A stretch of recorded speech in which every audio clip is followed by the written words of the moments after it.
చేసే ముందు ఎవిడెన్స్ ఎక్కడ?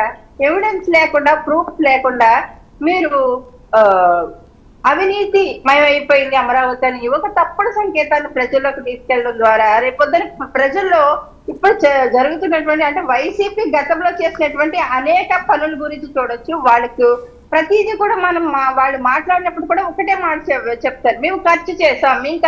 మీరు వాళ్ళు మంత్రులు మాట్లాడినప్పుడు కూడా, జగన్మోహన్ రెడ్డి గారు మాట్లాడినప్పుడు కూడా మేము ఖర్చు చేశామంటారు. కానీ ఇవాళ చేసుకున్నది ఇన్వెస్ట్మెంట్ అండి. అమరావతి రాజధానిగా ఒక ఇన్వెస్ట్మెంట్ వేరు, ఖర్చు వేరు. అంటే ఖర్చు పెట్టిన దానికి ఏ రకంగా ప్రజలకు ఖర్చు పెట్టారు ఏంటి అన్నది దానికి జరుగుతున్నటువంటి ప్రాసెస్ లో వెళ్ళిపోతుంది. కానీ ఇన్వెస్ట్మెంట్ అనేది ఈ రోజు పెట్టినటువంటి రూపాయి రేపు పొద్దున్న అది 100 రూపాయలు ఫలితాన్ని ఇవ్వచ్చు, లేకపోతే 1000 రూపాయలు ఫలితాన్ని ఇవ్వచ్చు. కానీ ఇవాళ అమరావతిలో జగన్మోహన్ రెడ్డి గారు వచ్చిన దగ్గర నుంచి కూడా అమరావతి నిర్మాణం అనేది ఎలా ఆగిపోయింది? 3 రాజధానుల ముచ్చట పెట్టారు జగన్మోహన్ రెడ్డి గారు. ఎక్కడైనా మనకు ఒక రాజధాని ఉందన్న సంధాన ఎక్కడా లేదు. కానీ ఈ రోజు వీళ్ళు చెప్తున్నటువంటి ప్రతి అబద్ధాన్ని కూడా ప్రజలు నమ్మడానికి ఎక్కడ సిద్ధంగా లేరు. మాజీ సకల శాఖ మంత్రి వచ్చి మాట్లాడారంటే ఆయన ఒక అబద్ధాల పుట్ట మాత్రమే మాట్లాడతారని అది ప్రజలందరికీ తెలుసు.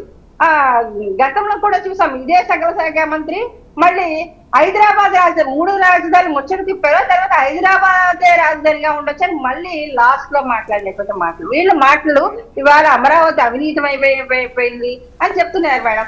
ఓకే, మీరు ఎఫ్ఐఆర్ కట్టండి, నిజంగా అవినీతి అయిపోయింది అనుకోండి, ఎవిడెన్స్ తీసుకురండి, అప్పుడు ప్రభుత్వం సమాధానం చెప్తుంది. ఖచ్చితంగా ప్రజలకి ఏ ప్రభుత్వం అధికారంలో ఉన్నా సరే, కానీ ఇప్పుడు ఎన్డీఏ కూటమి అధికారంలో ఉంది మేడం, ఖచ్చితంగా ఇక్కడ ఏం జరుగుతుంది అన్నది కూడా కేంద్రం మానిటరింగ్ చేస్తుంది. ఇక్కడ అభివృద్ధికి మేము ఇస్తున్నాం నిధులు, నిజంగా ఇక్కడ ఇన్ఫ్రాస్ట్రక్చర్ జరుగుతుందా లేదా, నిర్మాణాలు జరుగుతున్నాయా లేదా అన్నది కూడా కేంద్ర పరిధిలో కూడా డబుల్ ఇంజిన్ సర్కార్ గా పనిచేస్తుంది. కాబట్టి ఇవాళ జనసేన, టీడీపీ అలాగే బీజేపీ కూటమి, ఎన్డీఏ కూటమి, ఇది ఒక పార్టీ వైసీపీఓ టీడీపీకో సంబంధించింది కాదు, ఎన్డీఏ కూటమికి సంబంధించినటువంటి ఒక ప్రతిష్టాత్మకమైన నిర్ణయం. కాబట్టి అమరావతి రాజధాని కూడా ఎన్డీఏ కూటమి ప్రభుత్వంలోనే నిర్మాణం అవుతూ ఉంది. ఈ రోజు నిర్మాణం అవుతున్నప్పుడు ఖచ్చితంగా ట్రాన్స్పరెంట్ గా ప్రజలకు ప్రతి ఒక్క సమాధానం చెప్పాల్సినటువంటి బాధ్యత ఎన్డీఏ కూటమి మీద ఉంది. ఈ రోజు ఖచ్చితంగా మేము సమాధానం చెప్తాం. ప్రూఫ్స్ ఎక్కడ? మీరు ఎఫ్ఐఆర్ వేశారా?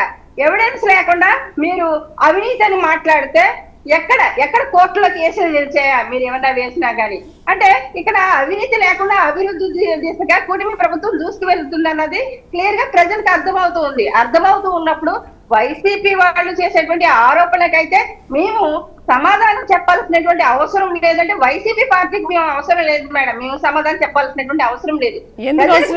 మీరు అధికారంలో ఉన్నప్పుడు, కృష్ణవేణి గారు, మీరు అధికారంలో ఉన్నప్పుడు ప్రతిపక్షము దీనిపైన మిమ్మల్ని ఒక క్వశ్చన్ చేసినప్పుడు మీకు ఆన్సర్ చేసే రైట్స్ ఉంటాయి. నిజంగా కేబినెట్ లో నిర్ణయాలు జరిగినప్పుడు